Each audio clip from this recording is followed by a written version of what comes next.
Hola Raúl, ¿cómo estás? Estás con tu micrófono apagado. Buenos días, doctor Cordero. Hola, ¿cómo están? ¿Qué tal, Raúl? Después de tiempo que te veo. Sí, oye, qué gusto verlo, de verdad. ¿Cómo estás? Bien, felizmente, bien. Qué buen hombre, qué bueno. Bueno, buenos días, doctor. Hola, ¿cómo estás? La mecánica es, comenzamos cuando ustedes digan, estás con barbita, Willy. Sí, hombre, ya, ¿para qué me afeito? Sí, Raúl, te explico. Yanitza te va a presentar. Ya. Y inmediatamente después compartes tu pantalla. Ya. Y arrancamos la sesión. Y para compartir la pantalla, ustedes me avisan dónde... Sí, debes tener en la parte inferior de tu pantalla uno que dice Share Screen o algo por el estilo. Ya lo vi, correcto.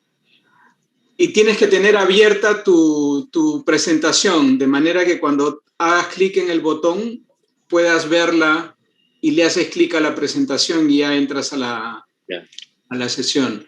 Perfecto. ¿La tienes en PowerPoint o en Keynote? PowerPoint. Perfecto, entonces solamente haces clic en Share Screen y ubicas la presentación y arrancas. Te estamos escuchando y te estamos viendo bien. Bestial, excelente. Listo, Yanitza, entonces presentas al doctor. Ok, doctor. Bueno, buenos días con todos. Hoy día tenemos el gusto de contar con la presencia del doctor Raúl Cordero con el tema de retinoblastoma en el curso de oncología ocular. Bueno, para presentar al doctor, el doctor es médico cirujano de la Universidad Peruana Cayetano Heredia con especialidad en oftalmología de la misma casa de estudios, subespecialidad en oftalmología oncológica de la Universidad Peruana Cayetano Heredia, grado de maestro y doctor en medicina obtenidos en la Universidad Peruana Cayetano Heredia, miembro de la Sociedad Peruana de Oftalmología, miembro de la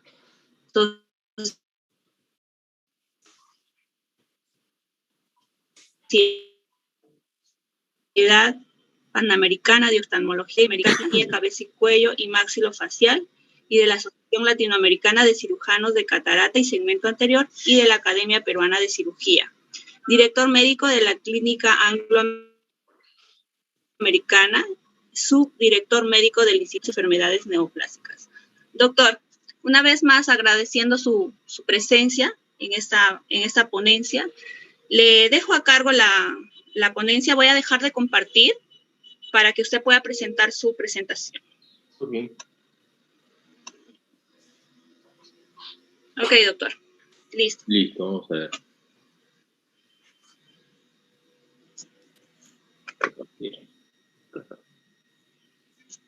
¿Se ve? Perfecto, Raúl.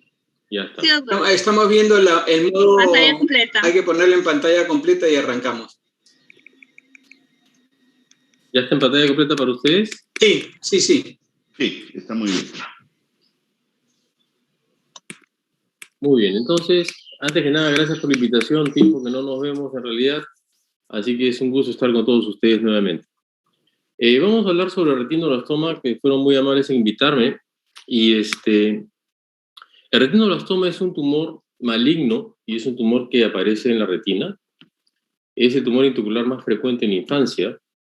En el mundo, el tumor intraocular más frecuente es el melanoma, pero en el Perú, el tumor más frecuente en realidad es el retinoblastoma. ¿Por qué? Por el tipo de raza, ¿no?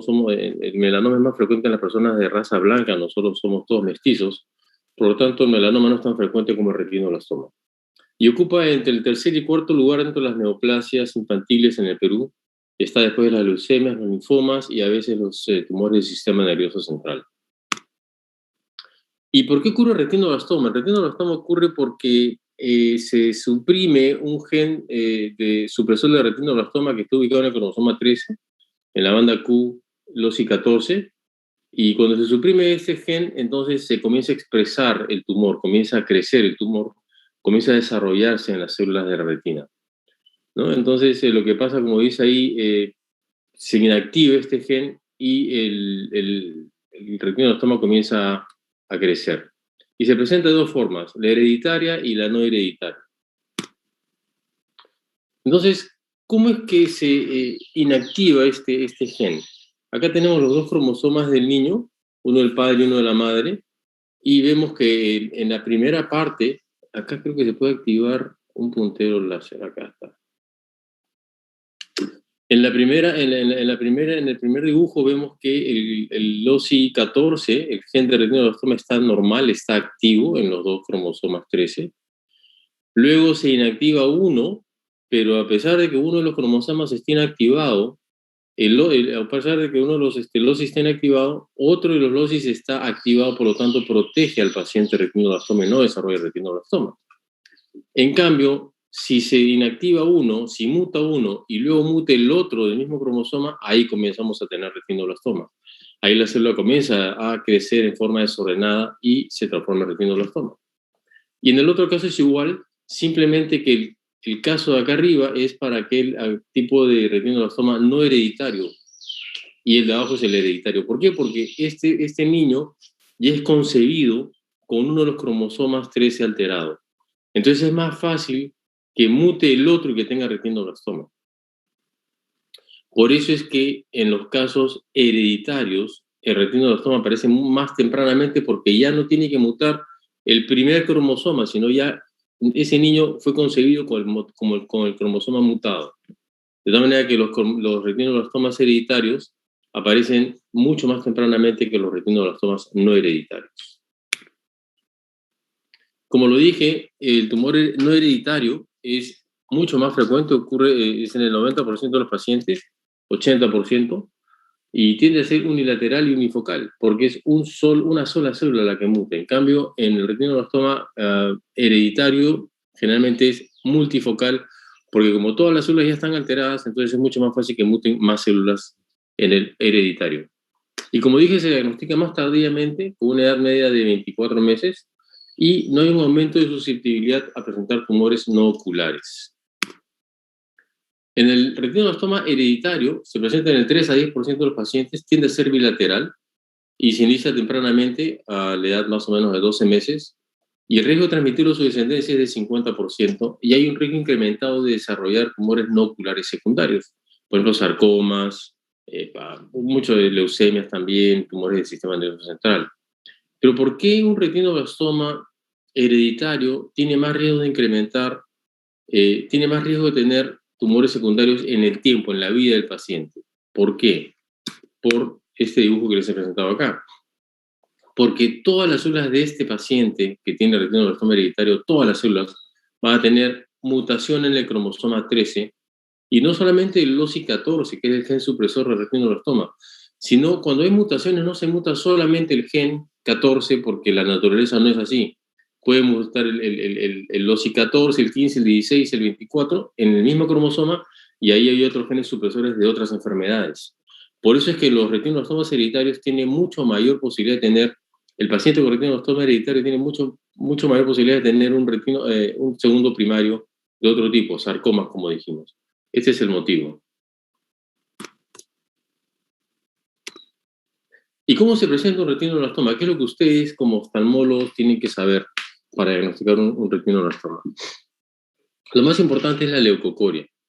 Y la leucocoria es el reflejo blanco o un brillo en la pupila, ¿de acuerdo? Y ya hay leucocoria cuando el tumor es grande, cuando hay un tumor grande o varios tumores grandes o cuando hay un desprendimiento de retina, y se puede ver un brillo en el ojo del paciente, como ven en estas fotos de acá.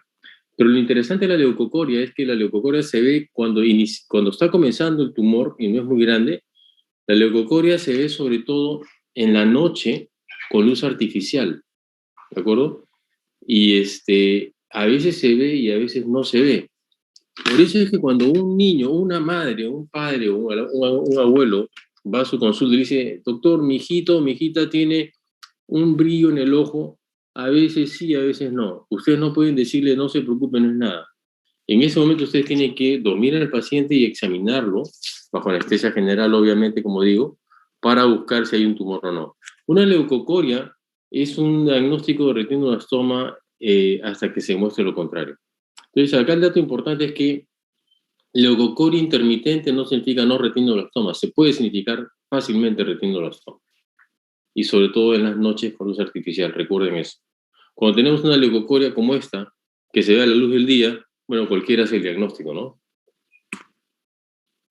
Estrabismo también se puede presentar cuando el tumor es grande y sobre todo cuando está localizado en la mácula, entonces el paciente pierde la posibilidad de fijar y comienza a tener desviación ocular. Puede también haber pseudohipopion, como ven en esta imagen de acá, pequeñas siembras tumorales en la cámara anterior, grandes siembras tumorales en la cámara anterior con ifema, desgraciadamente metástasis ganglionares y protrusión ocular cuando ya el tumor pues, está destruyendo todo el ojo o empujando el ojo hacia afuera también, ¿no? ¿Y cómo se clasifica el retinoblastoma? Ya hace unos buenos años comenzamos a usar la clasificación ABC. Solo la usa más que yo porque esto más o menos apareció hace como unos 15 años más o menos. Y la clasificación ABC básicamente fue hecha para predecir posibilidad de conservar el ojo, conservación ocular. La clasificación ABC me dice qué tan probable es que conserve el ojo, ¿no? Y esta clasificación salió antes de la quimioterapia intraarterial, antes de la quimioterapia intravítrea. Por lo tanto, la conservación ocular, que antes era muy prácticamente imposible en el E y en el D, ahora ha cambiado. Ahora tenemos una posibilidad de conservar ojos de este tipo de entre 50 y 80%, ¿no? Lo cual es interesantísimo con la quimioterapia intraarterial. Entonces, la clasificación ABC es para ver conservación ocular. ¿Y con qué comenzamos nosotros hace 20 años? Con la clasificación de Ruiz-Ellsworth. La clasificación Ruiz-Ellsworth lo que hace es que divide en 4 estadios clínicos. Y lo que hace la clasificación de Ruiz-Ellsworth es te ve la posibilidad de sobrevida al tumor, ¿no? Es una clasificación bastante extensa, pero la cosa es bien fácil así. Ruiz-Ellsworth 1 es 50% del ojo comprometido por tumor. Ruiz-Ellsworth 2 es más del 50%, pero sin enfermedad extraocular. Estadio clínico Ruiz-Ellsworth 3 es cuando el nervio óptico ya está comprometido. Y la 4 es cuando hay enfermedad metastásica fuera del ojo, ¿no? Entonces, primero usábamos la Ruiz-Ellsworth, después pasamos a la ABC, pero en nuestro país también tenemos que usar la Ruiz-Ellsworth todavía porque tenemos muchos pacientes con estadio clínico 3 y 4.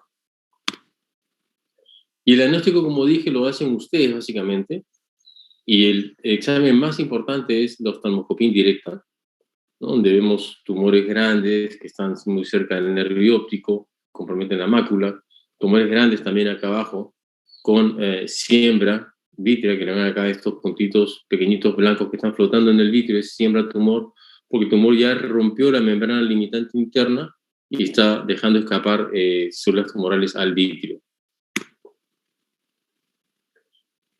Nos ayudamos mucho exámenes auxiliares, como ven, ecografía, clasificaciones, tomografía, clasificación bilateral, pero fíjense que acá podemos ver el compromiso del nervio óptico. Por eso es importante una tomografía o una resonancia magnética en estos pacientes para predecir qué vamos a encontrar, qué tipo de tratamiento tenemos que darle a estos pacientes. Sin embargo, lo más importante es oftalmoscopía indirecta. Esto es lo más importante. ¿Y cuáles son las metas del tratamiento? Como todo tumor, la meta de tratamiento es salvar la vida del paciente. Y si además podemos salvar el órgano, mucho mejor, ¿no? Entonces tenemos meta número 1, salvar la vida del paciente, y meta número 2, salvar el ojo o la visión. Tratamientos para retinoblastoma. Tenemos múltiples tipos de tratamientos. Estamos comenzando de las menos invasivas, los más locales en esta lista, en el cual tenemos termoterapia transpupilar, que se usa un láser de diodo de 810 nanómetros, láser de argón, crioterapia. El láser de argón ya casi no se usa, pero fue lo que comenzamos a usar nosotros primero en el año 92, 93, comenzamos con láser de argón. Crioterapia funciona bastante bien para tumores pequeños periféricos. Para crioterapia epiescleral funciona bien también con yodo 125, iridio o rutenio o algún otro tipo de radioisótopo. Enucleación para tumores avanzados todavía no se deja de lado porque hay tumores que son avanzados y hay que enuclear al paciente. Radioterapia externa, que cada día se trata de dejar de lado porque trae bastantes efectos secundarios, ¿no? Pero en su época era lo que se podía usar para tumores intraoculares importantes. Quimioterapia sistémica comenzamos en el año 96 y luego quimioterapia intraarterial en el Perú comenzamos Solón, creo que hace 7 años más o menos, Solón, ¿no? 7 años más o menos comenzamos con quimioterapia intraarterial. 2010, hace 10 años, 11 años vamos a cumplir, wow. ¿Cómo pasa el tiempo? 11 años con Solón haciendo quimioterapia intraarterial. Quimioterapia intravítrea, que también es una arma muy interesante para tumores con compromiso vítreo que no responden bien a los otros tratamientos. Y quimioterapia subconjuntival, que ya casi no se usa. Fue un boom interesante hace 15 años tal vez, y con Solón también lo estuvimos haciendo, pero no se usa mucho en realidad, ¿no? La respuesta que tenemos con quimioterapia intraarterial y sistémica es realmente muy buena. Entonces, como dije, hay múltiples tipos de tratamiento, ¿no? Y las indicaciones para cada uno de estos tipos de tratamiento han ido cambiando con el tiempo, ¿no? Antes, pues, radioterapia era lo mejor que se pudo usar para tumores grandes. Después pasamos a la quimioterapia sistémica, que era lo máximo. Hace 20 años, decíamos, en el 96 comenzamos con la sistémica, y era increíble. Y después, ahora, pues, la quimioterapia intraarterial realmente es increíble, ¿no? Lo que tratamos de hacer siempre es, si el tumor o los tumores no pueden ser tratados con técnicas focales menos invasivas, entonces el tratamiento de elección a nivel mundial ahora es la quimioterapia intraarterial. ¿Y por qué quimioterapia intraarterial? Porque se puede usar en todos los estadios intraoculares con excelentes resultados que eran impensables antes, ¿no? La dosis de la quimioterapia es muy, muy pequeña comparada con la quimioterapia sistémica, ¿de acuerdo? Por lo tanto, los efectos secundarios van a ser mucho menores y la quimioterapia va directamente a donde queremos que vaya, solo al tumor. Los efectos, como dije, son secundarios, son mucho menores que la quimioterapia sistémica. ¿Y qué drogas usamos? El pilar de tratamiento para retinoblastoma y quimioterapia intraarterial es el melphalan, ¿no? Y el carboplatina es una buena opción que van también. Dependiendo del tamaño del tumor, del componente molecular que haya, vamos a usar siempre melphalan. Podemos agregar una segunda droga o una tercera droga si es un tumor muy, muy grande o hay mucho compromiso intraocular. Es el último caso que hemos visto con Solón, hemos dado triple droga el día viernes, pero realmente usamos 2, melphalan y carboplatina. Y el procedimiento para la quimioterapia intraarterial es, como siempre en cáncer multidisciplinario, oncólogo ocular, que es el que comanda el tratamiento porque decide cuántos ciclos hay que dar, hasta dónde tenemos que avanzar, cuál es la respuesta. Pero importantísimo es el médico intervencionista, que puede ser un neurocirujano intervencionista o un radiólogo intervencionista también, ¿no? Nosotros hemos trabajado con los dos hacen el trabajo bastante bien. Anestesiólogo, oncólogo pediatra, que es importantísimo porque tiene que seguir al paciente con los exámenes post-tratamiento y pre-tratamiento, porque tiene que ver si hay leucopenia, en fin, a cualquier complicación derivada de la quimioterapia. Las enfermeras son importantísimas, el farmacéutico, la farmacéutica tiene que preparar la droga, y bueno, el personal auxiliar. Y el procedimiento de quimioterapia intraarterial se realiza de forma ambulatoria, bajo anestesia general. Se accede por la arteria femoral común, ipsilateral del ojo, por el radiólogo intervencionista o por el neurocirujano intervencionista. El paciente es anticoagulado con heparina y las guías de alambre y microcatéteres se utilizan para acceder al suministro vascular del ojo, ¿no? Y por eso es importante que lo haga gente que tiene experiencia, porque los patrones angioanatómicos pueden cambiar de acuerdo a cada paciente y el médico que hace el procedimiento tiene que saber por dónde entrar. A veces tiene que bypassear una arteria y entrar por otra. Es un trabajo muy, muy interesante. Entonces el catéter viene por la femoral, entra por la aorta, viene por la carótida interna común, la carótida interna, perdón, y luego entra a la arteria oftálmica. Y es un microcatéter que se ancla, se cuelga del ostium de la arteria oftálmica. Hay que tener cuidado para no dejar isquémica la retina, por lo tanto, como repito, esta persona que hace el procedimiento tiene que ser sumamente capaz. Y acá se ve cómo es que está entrando el colorante al ojo y a todo el árbol vascular que irriga la arteria oftálmica. Vemos acá lo que se llama el flash coroidal, que es el momento en el cual el médico intervencionista sabe que ha entrado la arteria oftálmica y que está realmente irrigando con la sustancia el ojo y por lo tanto el tumor. Este es el equipo, es un equipo inmenso, es un cineangiógrafo, tiene que ser de muy buena calidad porque son arterias muy pequeñitas y el equipo tiene que estar totalmente compenetrado. Y esto no sé por qué nunca me funciona, pero vamos a ver. Creo que saco esto, a ver, vamos a ver. Saco el puntero. Ahí está. Entonces, fíjense ustedes, ahí el médico está inyectando sustancia de contraste para ver si llegó al ostium de la arteria. Entonces, el ostium de la arteria está acá. Y el médico está inyectando la sustancia de contraste y tengo que sacar el puntero.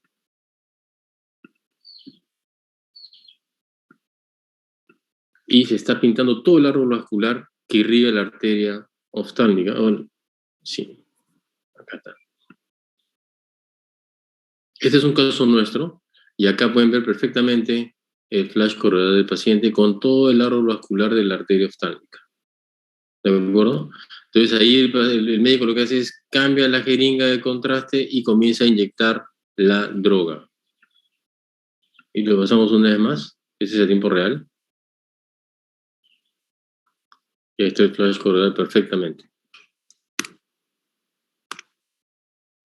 Complicaciones de la quimioterapia intraarterial son pocos, felizmente, ¿no? No ha habido muertes por esto, que sí tenemos en otro tipo de tratamiento. Ponte la sistémica, a veces el paciente se complicaba mucho y moría. No era frecuente, pero pues, sucedió, ¿no? No he visto eventos neurológicos. Hasta la fecha, ningún niño ha desarrollado un segundo cáncer a nivel mundial.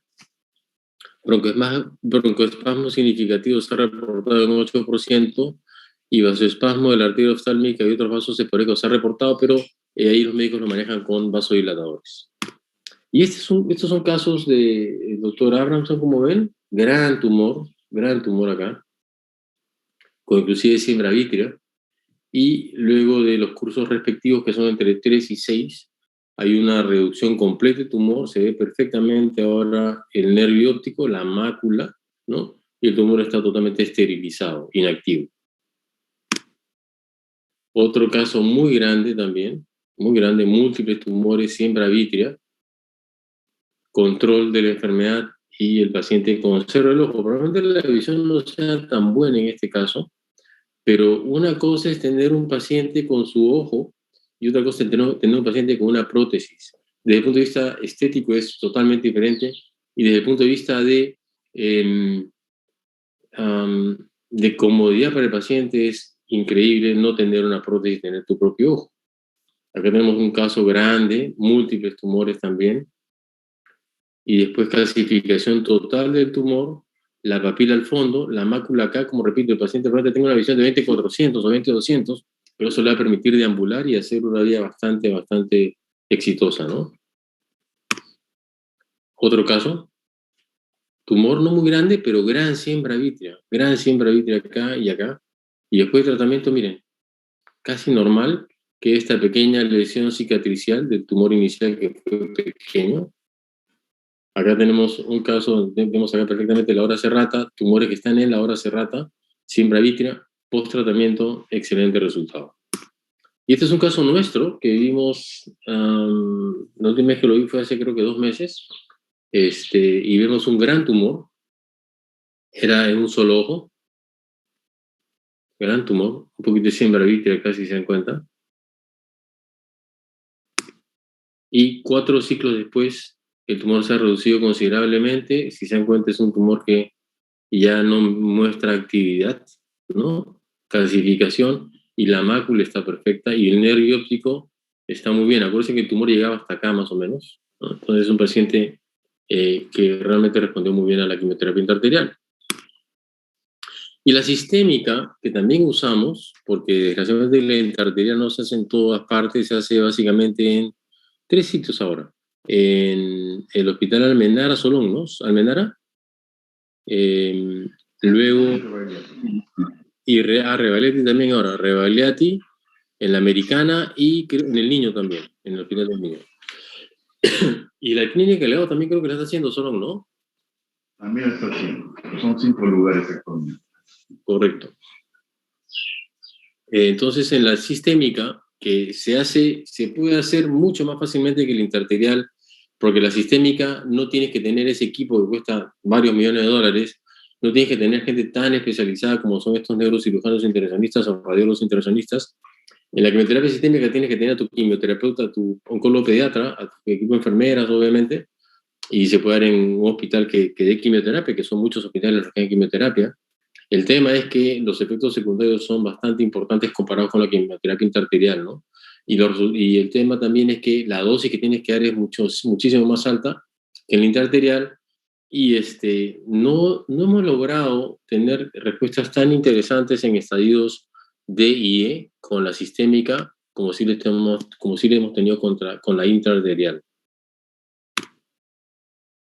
Y luego tenemos la quimioterapia intravítrea, que se utiliza en caso de siembra vítrea, que no responde a tratamientos previos, y se usa melfalán 20 microgramos, a diferencia que la arterial, la intraarterial es 4 miligramos de melfalán en la intravítrea es 20 microgramos, una dosis mínima, y funciona bastante bien para lesiones intravítreas. Crioterapia, bajo anestesia general, obviamente. Tenemos el equipo de crío. Y estos son los resultados de crioterapia. Vemos un tumor, ya no hay lesión.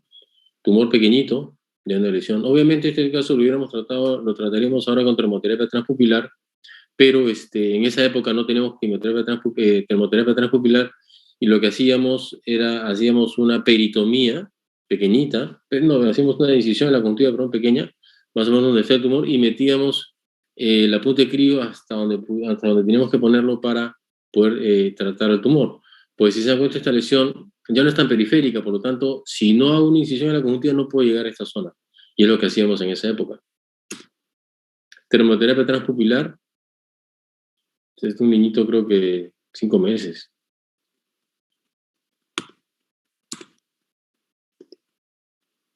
Y termoterapia transpupilar, vemos acá una lesión que todavía está un poco activa, le dimos más termoterapia y desapareció.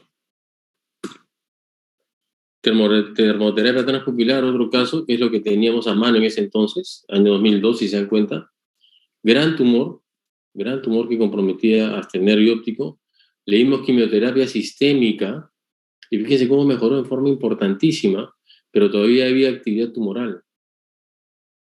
Acá. Y le damos quimioterapia sistémica, termoterapia transpupilar, y luego fíjense cómo responde y el paciente va bien. Fíjense que la lesión está en la mácula, pero este es un paciente que va a tener visión periférica, que también lo va a ayudar en su vida diaria. Es diferente a no tener visión. Braquiterapia escleral, que todavía se ve en muchas partes del mundo.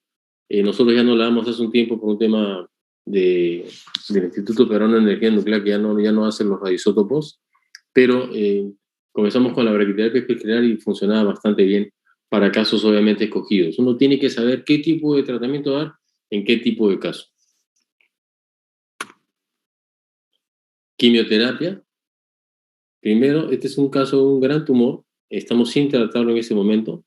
La papila, que le dimos quimioterapia sistémica, reduce en forma importante el tumor, y como el tumor es grande, como para darle termoterapia es demasiado grande, le pusimos una placa de braquiterapia y el tumor se controló, donde vemos acá la calcificación tumoral y cicatrices de los tratamientos que le hemos tenido que dar a este paciente.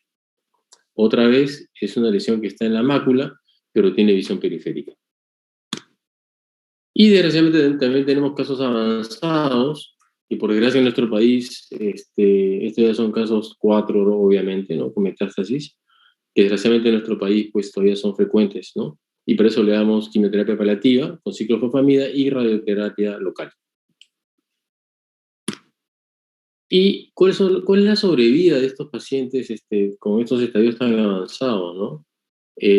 Ha ido variando, ¿no? El estadio clínico 3 y 4, que son los que les he enseñado ahora último, antes teníamos 0, y con la quimioterapia moderna llegamos a salvar hasta 12% de los 4 y 34% de los estadios clínicos 3. Y finalmente los factores pronósticos para retinoblastoma, básicamente lo más importante es el nervio óptico.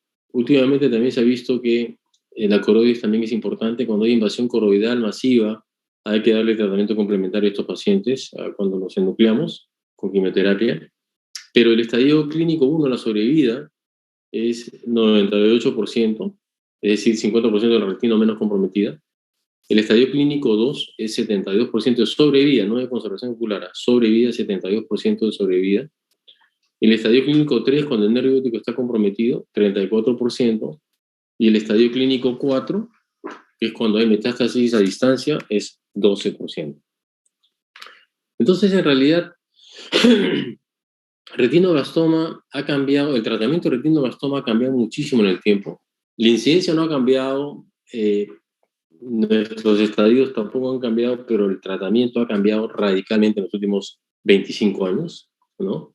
De tal manera que hace 25 años era impensable quimioterapia intraarterial, era impensable quimioterapia intravítrea porque estaba proscrito pinchar el ojo de un retinoblastoma, y ahora pues se pone quimioterapia intravítrea como sin nada, sin ningún problema. Antes todos los oncólogos médicos decían cómo era posible que pinchemos un ojo con retinoblastoma, y ahora se hace con una serie de parámetros para evitar una siembra extraocular.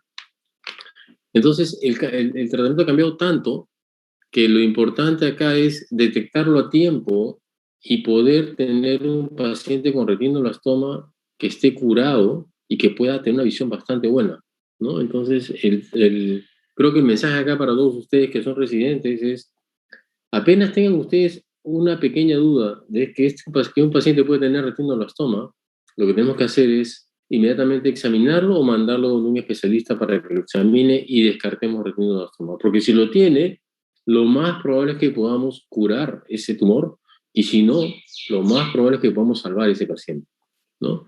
No sé si hay alguna pregunta o algún comentario de parte de ustedes.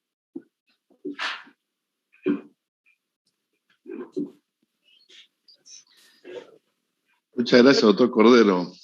Como siempre nos tiene acostumbrados a unas charlas excelentes. Le agradecemos mucho. Tal como usted para reafirmar lo que usted ha dicho durante la charla y al último, qué importante es tener el diagnóstico, ¿no? Y si uno no tiene la posibilidad de someter a un paciente con la duda diagnóstica de retinoblastoma por la leucocres, llevarlo a sala de operaciones y hacerle fondo de ojo, o transferirlo inmediatamente, pero sin demora, ¿no es cierto? La semana pasada hablamos un poco sobre ecografía ocular y sus dimensiones en nuestra práctica. Yo mencionaba de lo fácil que es tener un ecógrafo actualmente. Y en nuestra práctica le hemos desarrollado bastante la ecografía en los últimos 12 años, y qué fácil es, en estos casos de duda, hacerle una ecografía que nos va a llevar 5 minutos y vamos a tener una apreciación mucho más completa del problema del paciente. Antes de llevar a la sala de operaciones ya podemos tener algunas alcances si vemos una masa tumoral de aspecto sólido con pequeñas calcificaciones que producen sombra acústica, nos van a dar una información mucho más importante y también nos va a ayudar a explicarle al papá y a la mamá de que esto es algo urgente, ¿no? Claro. Tal vez tenerlo en cuenta siempre también. Sí, es una idea muy interesante, Solón, porque número uno, va a ser un poco difícil hacer una ecografía en niñito, porque no va a colaborar mucho, pero no tienes que dormirlo. Y haces unas pasadas, me imagino, no sé cómo le llaman ustedes los que hacen unas pasaditas ahí por el ojo y ver si hay algo, ¿me entiendes? ¿No? Yo creo que es interesante lo que estás comentando, Solón, ¿no? Muy interesante. A veces, doctor, recibimos en los últimos años cada vez más, no recibimos fotos de los pacientes, de los colegas oftalmólogos, no recibimos muchas veces la foto del paciente, sino recibimos la foto de la ecografía y nos piden que les ayudemos a diagnosticar si puede ser un retinoblastoma. Entonces, es una herramienta, como siempre digo yo, los residentes deberían terminar sabiendo perfectamente ecografía, por lo menos modo B, porque es una herramienta ya de uso del día a día para nosotros, ¿no? No solamente para los oncólogos oculares, sino para los oftalmólogos generales. Totalmente de acuerdo, Solón. Eso ya, que quede en la cancha Willy, a ver qué hacemos con las ecografías, Willy, y los residentes. A ver, justamente quería aprovechar, Solón, si me permites, para empezar, felicitarte, Raúl. Hace tiempo que no nos veíamos. Tus clases siempre han sido magistrales, realmente el dominio que tienes del tema es evidente cuando hablas de estos temas. Y más bien aprovechando tu experiencia, ya que hay mucha gente que te está conociendo recién en este foro, porque vas a ver tú que hay mucha gente joven. Dime, ¿has visto, no sé si fuera o de repente ya aquí en el país también, hay iniciativas por mejorar el diagnóstico, eso que Solón ha dicho que es tan importante, y los números también, ¿no? Justo en la diapositiva que ha quedado en la presentación, que el 98% pueda sobrevivir si es que si se diagnostica en un estadio 1, es una cosa pues formidable, ¿no? La pregunta es, ¿qué podemos hacer o qué se está haciendo para tratar de llegar a esos números, diagnosticar precozmente? ¿Hay alguna estrategia que se haya conocido tal vez afuera para llegar a esta realidad?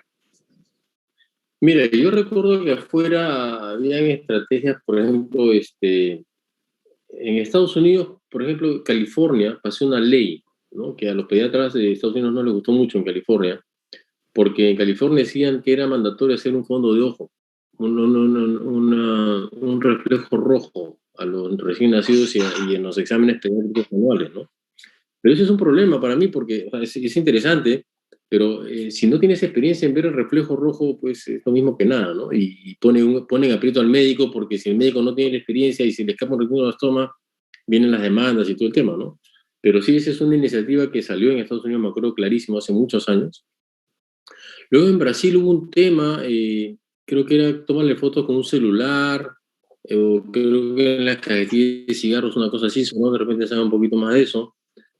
Pero básicamente han habido iniciativas, no sé qué tan eficientes o efectivas hayan sido, Willy, pero creo que acá el tema es, porque es bien difícil hacer un screening de todos los niños. Acuérdate que la incidencia, que me olvidé comentarle, es de 1 en 30.000 a 50.000 nacidos vivos, ¿no? Pues es muy, todavía es... O sea, no, probablemente yo estoy equivocado, pero no hay análisis económico que te diga que respalde o que respalde, no hay un análisis económico que respalde, hagan ecografía de todos los niños recién nacidos, o todos los niños al año, porque es carísimo y vas a encontrar uno, ¿no? Entonces, básicamente acá, los que tenemos que estar al tanto de esto y saber esto somos nosotros los médicos oftalmólogos, y tal vez hablar, porque creo que solo inclusive lo he hecho, hablar con las sociedades de pediatría, para que ellos más o menos estén al tanto de cualquier signo que el padre te comente de una leucocoria, un brillo extraño, o cosas como esas. No sé, Solón, ¿tú qué tienes que agregar ahí?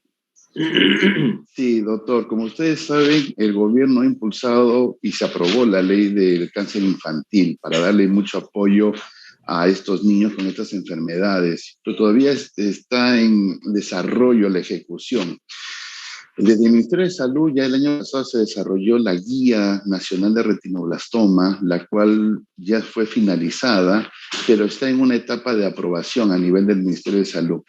Y en esa guía se ha colocado el hecho de que se ha propuesto de que se evalúe el reflejo rojo al nacer y luego cada año hasta los 5 años, y que este reflejo rojo pueda ser colocado en la cartilla de crecimiento y desarrollo. Eso fue lo que se propuso, se plasmó en la guía y está en revisión, bajo el concepto de que si la guía nacional refiere que hay que hacer reflejo rojo, pues ya el ministerio tiene que ver las herramientas de cómo capacitar al personal de enfermería, al personal de salud, para hacer esto en cualquier parte del territorio nacional. Y por otra parte, un punto importante que se puso también, indicar los lugares de donde se hace quimioterapia intraarterial y consignar de que todos los pacientes en este territorio peruano deberían tener la posibilidad de recibir quimioterapia intraarterial a cargo del gobierno, si es que tuviese la indicación precisa. Pero probablemente durante este año veamos si es que se hace realidad la ejecución de esta guía nacional, ¿no? Ok, interesante. Interesante, sí. Yo recuerdo que en Brasil, no en el tema de retinoblastoma, sino en el tema de ambliopía, se hizo también algo parecido a lo que ha dicho Solón. Se instó a todos los neonatólogos a realizar reflejo rojo en los recién nacidos, con la idea de detectar si había pues alguna probabilidad de turbidez de medios que pudiera impedir la maduración de estos ojos de recién nacidos. Y entendí que era ya una norma, una ley que no podía faltar en la historia clínica de un niño recién nacido el examen. Después han venido lo que tú decías, Raúl, que también me hiciste acordar, que han habido iniciativas en cuanto a tomarle foto, no del fondo de ojo a los niños, sino aprovechar esa situación que tienen muchas cámaras que más bien en los tiempos actuales se ha tratado de eliminar, pero que era muy útil el hecho de tomar fotos con flash y conseguir reflejo rojo en la persona que fotografiabas. Eso lo puede hacer cualquier persona común y corriente, y bueno, enseñarle que si no salen los reflejos rojos, algo puede estar pasando, si sale en un ojo o en el otro no, en fin. Han sido iniciativas que no sé por qué no han prosperado, o bueno, de repente han prosperado, pero no lo sabemos, pero tiene que ver con este asunto de examinar a mucha gente. Es verdad lo que tú dices, Raúl, para poder diagnosticar uno tendríamos que examinar 30.000 niños. Eso no lo podemos hacer los oftalmólogos solos, imposible. Entonces esto tiene que llegar a las escuelas, a todos los médicos, a las escuelas, a los padres, y enseñar pues que cualquier cosa que llame la atención en la pupila de un paciente debe ameritar una evaluación pues inmediata, ¿no?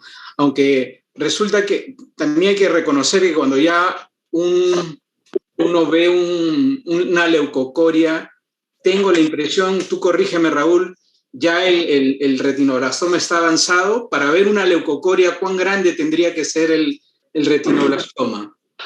Lo que pasa es que tú puedes ver leucocorias en tumores pequeños si son tumores que están en el eje de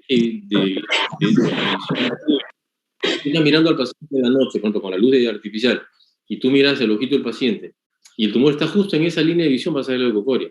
Ah, de acuerdo. El tumor está arriba, tu línea de visión está de frente a la mácula, por ejemplo, del pacientito, y el tumor está acá arriba, no va a ser leucocoria porque no va a haber reflejo.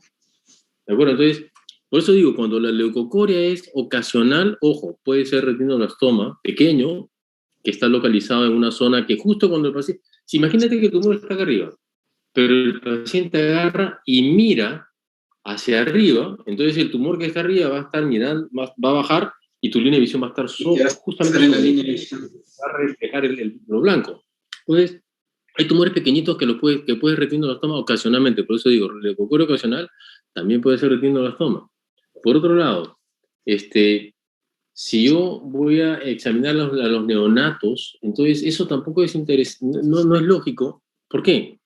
Porque de los neonatos, ¿quiénes pueden tener retinoblastoma cuando recién nacen o al mes de nacido? Los hereditarios. Solamente. ¿Cuántos hereditarios voy a ver? 10%, ya, 20%. Tengo un retinoblastoma por cada 30.000. En el Perú nacen 50.000 al año, al mes. O sea, que sean 2 por 50.000. Por 12, 24, 30 pacientes. De los 30 pacientes, 3. Entonces, por eso digo, los números no resisten análisis porque es complicadísimo, ¿no? Porque además está en un lugar que nadie ve. Entonces, por eso digo, lo más importante somos nosotros y los pediatras. Entonces, si nosotros como pacientes que estamos saliendo, los chicos que están saliendo saben esto, van a estar pero mosquísimas con la leucocoria y van a poder hablar con sus fellows pediatras. Y creo que inclusive hemos tenido charlas en pediatría o no, pero el tema es que es un tumor que no se ve, pues ese es el problema. Pero lo bueno, perdón, para terminar la idea, es que ha salido, pues, están saliendo siempre nuevos tratamientos y la quimioterapia intraarterial es realmente increíble, ¿no? Que es lo mismo que decía cuando salió la quimioterapia sistémica, que sigue siendo increíble, pero los efectos secundarios son complicados, pues, comparado con la intraarterial, ¿no? Raúl, tenemos varias preguntas en el chat. Yanitza. Ok, doctor. Sí, justamente estaba viendo las preguntas. Bueno, el doctor Juan Francisco Román hace la pregunta. Buenos días. En casos de remisión completa del tumor con quimioterapia en la infancia, ¿hay riesgo de nuevos tumores oculares en la adultez? Esa es la pregunta que hace el doctor. La respuesta es no. ¿Cuál es el otro tumor intraocular que puede ocurrir primario? El melanoma. El melanoma no tiene nada que ver con retinoblastoma, ¿no? Y el melanoma no es de tipo hereditario, pues el melanoma también ocurre por mutaciones como todos los tumores, así que no hay ningún riesgo. Lo que sí es, si el retinoblastoma es bilateral, es hereditario, entonces ese paciente tiene muchísimo más riesgo de tener otro tipo de tumor a lo largo de su vida. Es más, hay reportes de pacientes que han tenido hasta 7 u 8 tumores primarios a lo largo de 60, 70 años y han sobrevivido a todos, ¿no? Entonces, tumores intraoculares, otro no, pero otro tipo de tumores no oculares, sí.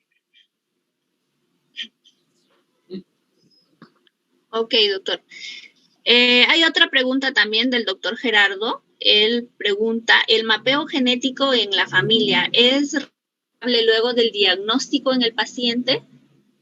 Sí, normalmente en el hospital, en el INEM, lo que hacíamos era mandábamos a los pacientes al departamento de genética, donde hacían un mapeo genético exactamente, y ellos se encargan de seguirlo. No sé cómo estamos ahora con esa parte, Solón, si seguimos ese mapeo, pero básicamente el mapeo genético, yo me preocupo más en los pacientes bilaterales, ¿no?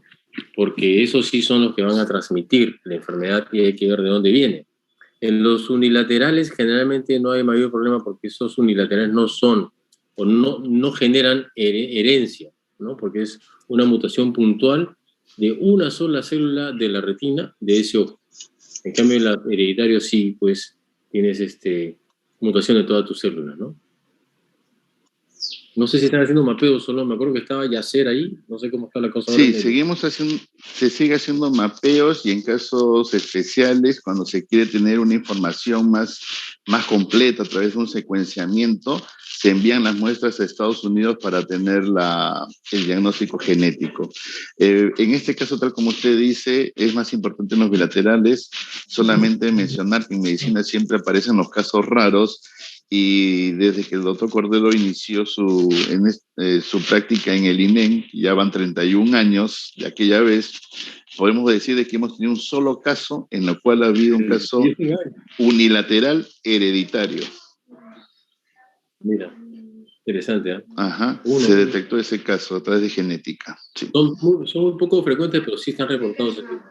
Así es, ¿no? Ahora, lo interesante es que estamos hablando de la parte de herencia, esto es bien importante, doctores. Si ustedes tienen un paciente, si usted tiene un paciente que ha tenido retinoblastoma y es sobreviviente de retinoblastoma bilateral, ¿ok? Y tiene un hijo, ¿ok? Tienen que de todas maneras decirle a esa persona que usted tiene que examinar al niñito apenas nazca o a la semana, porque increíblemente hemos tenido casos con Solón en los cuales el niño nace y ya tiene retinoblastoma bilateral.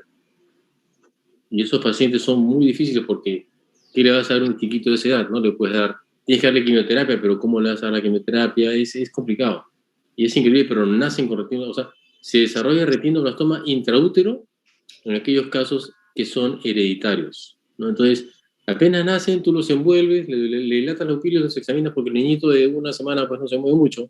Inclusive hasta los 2-3 meses podemos hacerlo sin ningún problema, ¿no? Entonces, es bien importante. Si algún paciente suyo ha tenido bilateral, tiene que examinar a toda su descendencia de todas maneras porque tienen un 50% de posibilidad de que uno de sus hijos salga con retinoblastoma. Ok, doctor. También están haciendo la pregunta si en el INEM o en algún hospital del MINSA están haciendo la terapia intraarterial. Sí, como Solón comentaba, se está haciendo en el Rebagliati, que es de salud, y el obrero, pero en el MINSA, y en el niño, que es el MINSA, el niño San Borja. ¿Sí? Bien. Sí, doctor.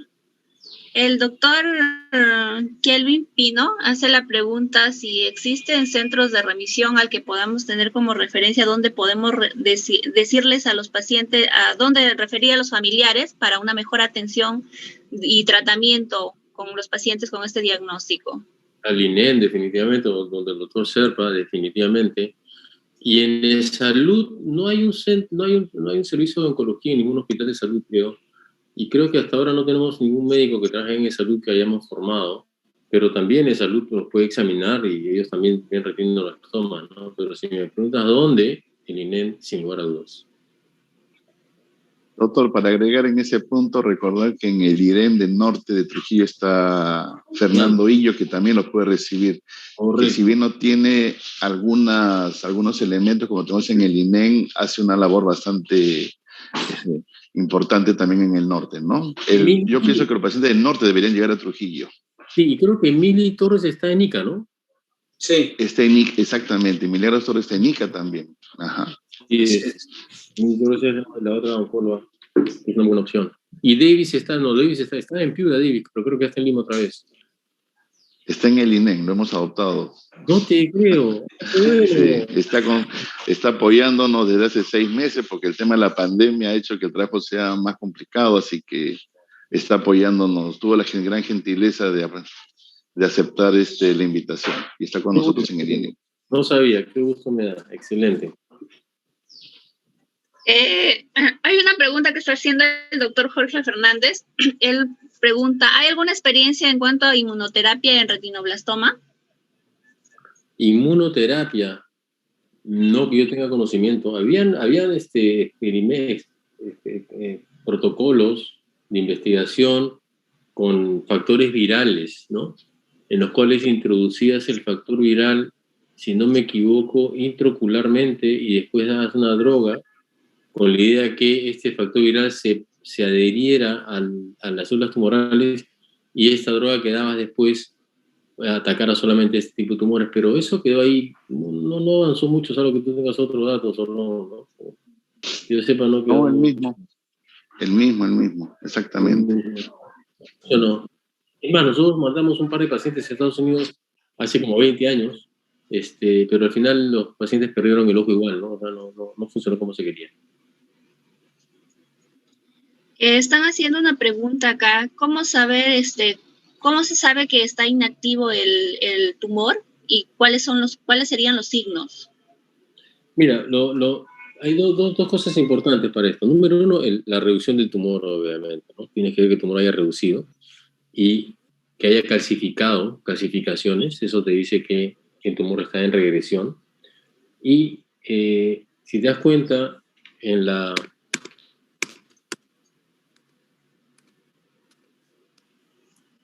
Están viendo la pantalla, ¿no?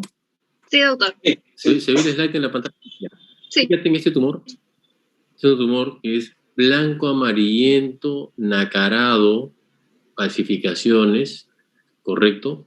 Es un tumor grande que está lleno, ¿de acuerdo?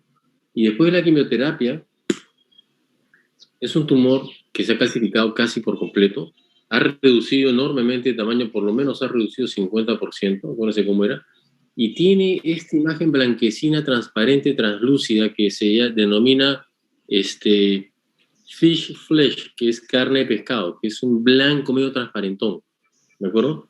Este tipo de imagen te dice que el tumor está estéril, ¿no? Que ha sido controlado. Sin embargo, como nunca puedes estar seguro, tienes que controlar a estos pacientes mensual o cada 2 meses, por lo menos por 6 meses a 12 meses. Si tú ves que eso no cambia, obviamente tienes que tomar fotos, ¿no? Porque te olvidas de la imagen a la semana, con todos los pacientes que puedes ver ahí, en el INEN o nosotros en la clínica, no tanto nosotros, pero en el INEN ves cientos de pacientes. Entonces, si tú ves que esta lesión no ha cambiado en 6 meses o un año, significa que eso ya está totalmente estéril. Porque si no, al mes tú ves que está creciendo otra vez. Interesante, doctor. Hacen también la pregunta de cuáles son los signos ecográficos del retinoblastoma. Básicamente, clasificación intraocular es lo que tienes que ver. También puedes ver si es que hay sinovial grosera, ¿no? E inclusive también puedes ver si hay compromiso extraescleral, ¿no? O orbitaria. Pero sobre todo, la ecografía sirve para ver el tamaño del tumor, la altura, el diámetro, si hay calcificación. Y básicamente eso. Solo tú que eres el experto en ecografía, ¿qué nos puedes decir al respecto? Lo frecuente es ver una masa de aspecto sólido, hiperreflectiva, con múltiples calcificaciones pequeñas que pueden producir sombra acústica. Cada vez que son más grandes van a producir una sombra acústica más notoria, que puede involucrar parcial o totalmente la cavidad vítrea. Puede haber cuando ese tumor crece y va distendiendo la esclera, vas a encontrar un globo ocular aumentado de tamaño, puede haber ruptura y tumor en la órbita, y en casos raros se describe un tipo infiltrante difuso en el cual van a encontrar un desprendimiento de retina. Muchas veces no van a encontrar una masa tumoral y les va a hacer pensar que es una enfermedad de Coats.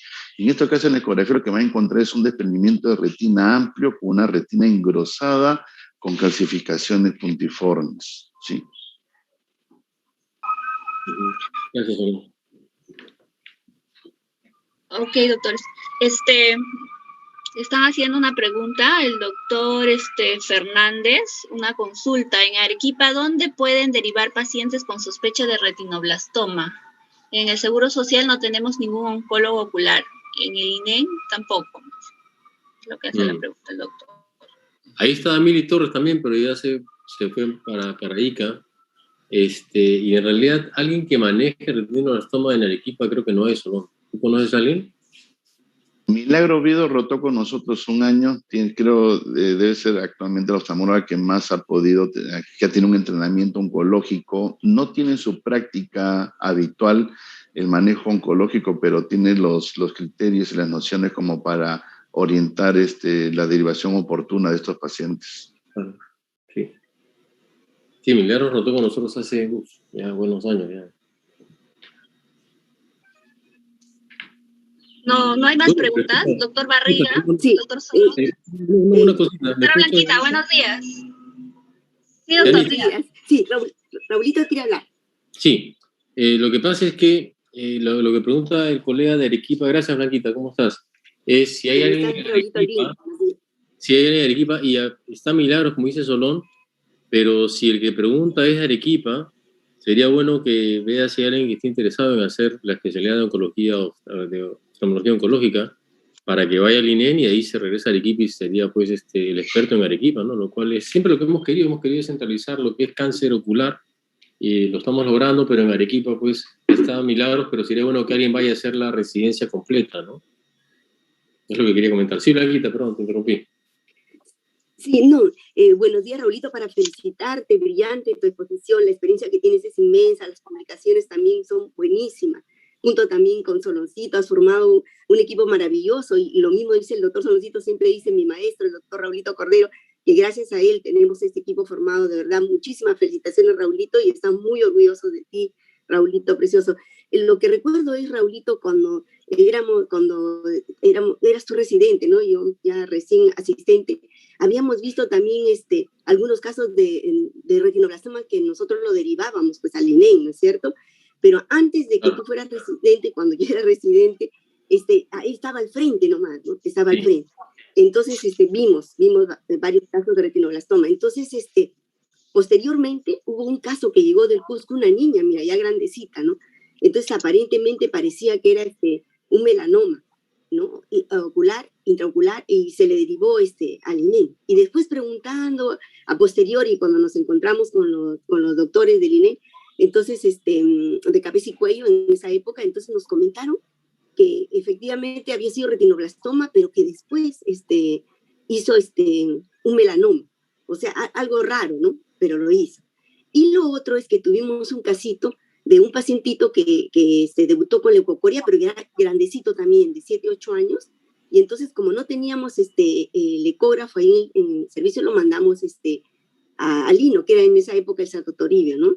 Entonces, le hicieron y había médicos extranjeros que habían llegado y cuando le han hecho, ya no regresó el pacientito. Y casi a 9 meses después regresa para una angiofluoresceínorafía. Y entonces a ese niño le preguntamos y le habían dado el diagnóstico que les parecía que era toxocariasis, le habían hecho ecografía y les parecía que era toxocariasis. Pero este niño, cuando ya se le hace nuevamente el examen para la angio, se encuentra, Raulito lindo, que había ya compromiso en el otro ojo. O sea, no era toxocariasis, sino era un retinoblastoma. Y examinando a su papá, le encontramos un retinoma. Su papá tenía un retinoblastoma calcificado. Entonces se derivó al INEM, ¿no? Entonces después ya nos comentaron que, bueno, se nucleó el ojo, el otro le dado tratamiento, todo. Pero han pasado muchos años, ya este joven debe tener pues 20 y tantos años. Habría que preguntarle al doctor Soloncito si por ahí llegó, porque era un caso, pues, heredo familiar. Y lo otro, Raulito lindo, quisiera preguntar si dentro de los tumores secundarios que han podido ver en estos heredos familiares, en otras partes, ¿no? Han visto, como relata la literatura, osteosarcomas, sarcomas como lo más frecuente, o tal vez al final melanomas en otro sitio. Y también preguntar si han tenido casos de retinoblastoma trilateral, tipo de síndrome que abarca no solamente el retinoblastoma unilateral o bilateral del ojo, y que hay también tumor neuroblástico intracraneal, que desgraciadamente es un pronóstico pues fatal, ¿no? Cuando ocurre esto. Preguntarle a ti, Raulito, a Soloncito, si han tenido estos casos de trilateral en estos familiares hereditarios, ¿no? Sí, bueno, efectivamente, Blanquita, hemos tenido muy pocos casos, felizmente, de segundos primarios, ¿no? En un paciente bilateral. Yo he visto un caso de sarcoma de hueso de pierna y después no recuerdo haber visto más, pero de repente solo he visto más en el tiempo.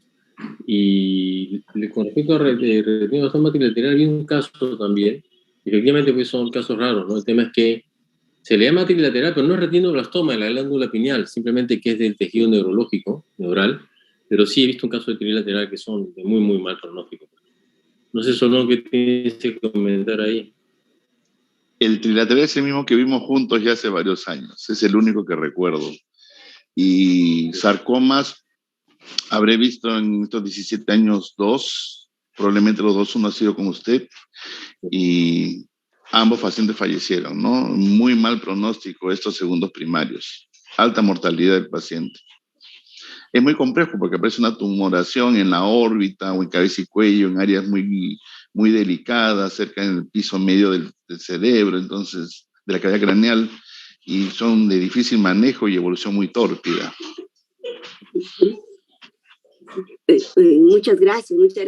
Raulito, y después doctor Soloncito, si bien es cierto la leucocoria, bueno, se escribe en el 60%, ¿no?, de presentación de estos pacientitos, también el estrabismo, ¿no?, que es un 20%, por eso nosotros decimos en estrabología, un estrabismo es un retinoblastoma hasta que no se demuestre lo contrario. ¿Para qué? Para hacer un buen examen, ¿no?, completo, en general, para todos, apenas cualquier médico oftalmólogo general o el mismo pediatra que lo detecta, ¿no? Y lo otro, ¿no? Y qué bueno que ahora lo del reflejo rojo, cuando salga la guía, ¿no, Raulito lindo? Porque adiestrándolos bien, de repente se puede hacer eso, ¿no? Y resultaría sencillo, pero con buena capacitación, ¿no? Para el pediatra o el médico que va a recibir en primera instancia, ¿no? Y nuevamente, muchísimas gracias, Raulito, Soloncito, y orgullosísimos de ustedes, ¿eh? Felicitaciones. Muchas bendiciones, cuídense muchísimo. Sí, doctora. Bueno, para comentarles que nosotros en el Hospital Loaiza, en estos tiempos de pandemia, también nos están haciendo ir a hacer reflejo rojo a todos los neonatos, ¿no? Para evaluarlos, ¿no? Sí. Está bien. Entonces, como... Muy bien, felicitaciones. Sí. Bueno, no hay más preguntas, doctores. Doctor Cordero, agradecerle una vez